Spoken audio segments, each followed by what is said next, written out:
Welcome back to Tov, the Jewish News Channel. And we have with us today Dr. Edy Cohen, who is an expert on Middle Eastern affairs. He hails from Lebanon originally. And I'd like to ask you, Dr. Cohen, what is going to happen up north? What is Hezbollah planning? What is Nassrallah thinking? First of all, we can never know what is in the head of Nassrallah. Secondly, Nassrallah is not like us.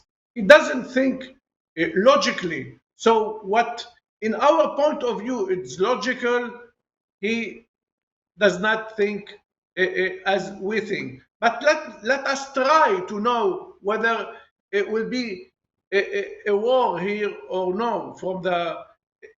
There is a war. There is a war daily. Hezbollah is launching dozens of missiles daily.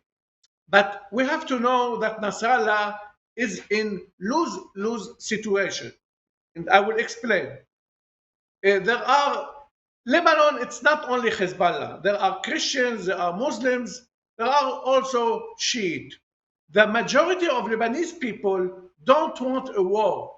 They don't want to lose again their country, that their country will be destroyed because of his foolish war. So there are a lot of pressure on Nasrallah. He is, as I said, he is in lose-lose situation.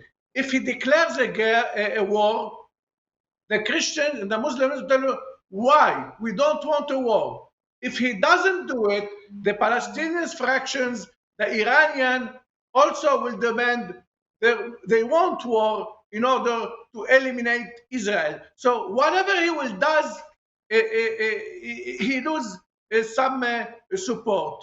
Last week he had a speech, and he was not so offensive. He said that we will see what happens on the ground in Gaza, and then we will decide. This Saturday, this Shabbat, he will have another speech. So meanwhile, in the north we have missiles. In the Hezbollah is not staying. I would say he is launching his missiles on Israel. So we don't know what will happen exactly. The threat from the north is much greater, actually, than the threat from Hamas. I mean, they have something like 150,000 precision missiles. So are they going to rust in the warehouses, or are they going to use them? Yes, but Israel also had more than 100,000 missiles, and we can also destroy all the infrastructure of Lebanon. There is different. I want to explain the difference between Hezbollah and Hamas. Yes, indeed, you are right. The war is more how we say, more cruel with Hezbollah than with Hamas. You are right. I agree with you. But the difference that Hezbollah has a lot to lose. Hamas, they want us to destroy all Gaza. They want us to kill 10,000 or 100,000 children. They don't care about their houses. They don't care about their children. They don't care. They want the public opinion to see how Israel is cruel.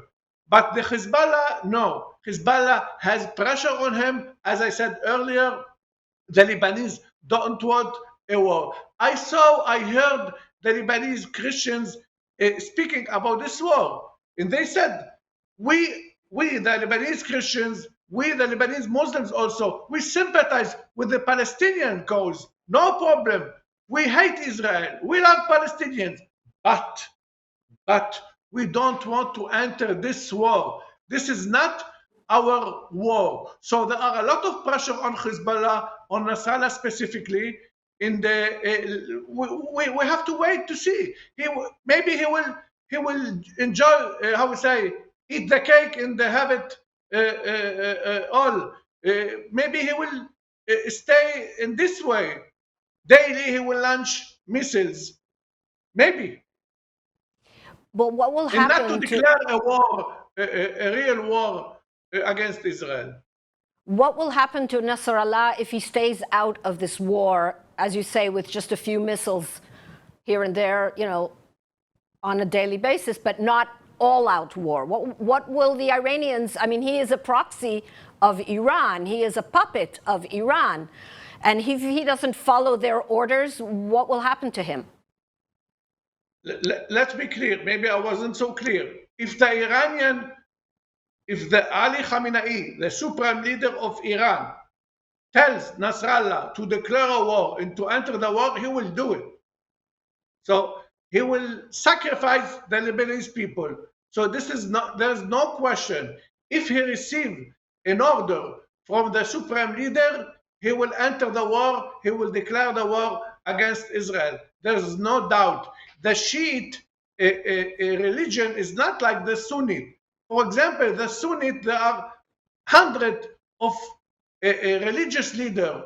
We see the war, enter a war between the Libyan, the Iraqi, the Syrian, but in the Shiite, the Shiites, there is only one leader, one supreme leader. He lives in Iran. His name is Ali Khamenei, and he is the one who decide. So if Ali Khamenei will give Nasrallah an order to enter the war, he will do it unquestionably. So you're saying that the order has not been given? Not yet. Not yet. Not so yet. what would make Iran decide to order Nasrallah to enter the war and destroy Lebanon? Look, there is a lot of pressure also on Iran. The Navy, the U.S. Navy,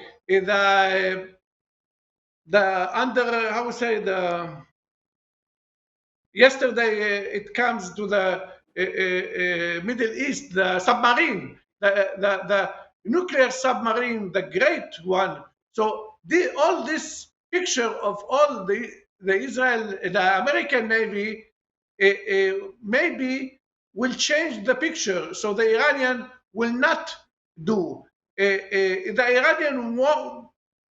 I think the Iranian, if there is no any American threat, they would have already tell Nasrallah to enter the war. Now we are seeing it, we are hearing many American threats. We heard President Biden, he said, don't do it. So I think the Iranians are waiting to see, but all these pictures of the American Navy, they will maybe I'm telling you. So you're saying that the Iranians are actually afraid that they will be under threat rather than their proxies being under threat. They themselves will be under threat. Thank you very much, Dr. Edy Cohen. Not only this, they are afraid also because Nasrallah is their proxy. They don't want to see Lebanese destroyed. Can I add something else? Sure. In the previous war, Lebanon or Beirut was destroyed. In the Gulf country, gave money. Now the Lebanese, the relations with the Gulf are so bad. So the Lebanese also wondered, if we enter the war, who will fund, who will construct, how we will construct again Beirut? There's no Gulf country that are ready to pay money for this. Thank you very much, Dr. Edy Cohen. And thank you to our viewers. I'd like to remind you all to give us a like, and don't forget to subscribe to Tov on your various channels.